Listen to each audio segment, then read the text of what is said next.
બોડેલી ખાતે ભેજા બાજુએ કાર્યપાલક ઇજનેર શ્રી સિંચાઈ પ્રોજેક્ટ ડિવિઝન બોડેલી નામની કચેરી ઊભી કરી 21.15 કરોડની છેતરપિંડી કરી સરકારને કરોડોનો ચૂનો ચોપડવાના દાવામાં મુખ્ય આરોપી સંજીવ રાજપૂતનું મોત થયું। છોટાઉદેપુરના બોડેલી ખાતે ભેજા બાજુએ કાર્યપાલક ઇજનેર શ્રી સિંચાઈ પ્રોજેક્ટ ડિવિઝન બોડેલી નામની કચેરી ઊભી કરી।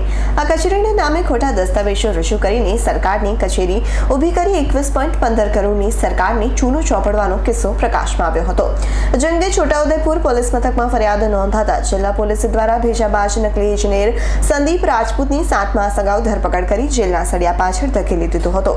ગઈ કલાકે સાંજે એકાએક સંદીપ રાજપૂતની છાતીમાં દુખાવો ઉપડતા છોટાઉદેપુર સબ જેલના સટ્ટાવાળોએ છોટાઉદેપુર જનરલ હોસ્પિટલમાં સારવાર માટે દાખલ કર્યો। ત્યાં ટૂંકી સારવાર બાદ તેમને હોસ્પિટલના સત્તાવાળાઓએ મૃત જાહેર કરતા છોટાઉદેપુર પોલીસ અને તપાસ અધિકારીઓ દોડતા થઈ ગયા। છોટાઉદેપુર પોલીસ દ્વારા આગળની કાર્યવાહી હાથ ધરી છે। છોટાઉદેપુરના બોડેલી ખાતે ભેજા બાજુએ કાર્યપાલક ઇજનેર શ્રી સિંચાઈ પ્રોજેક્ટ ડિવિઝન બોડેલી નામની કચેરી ઊભી કરી।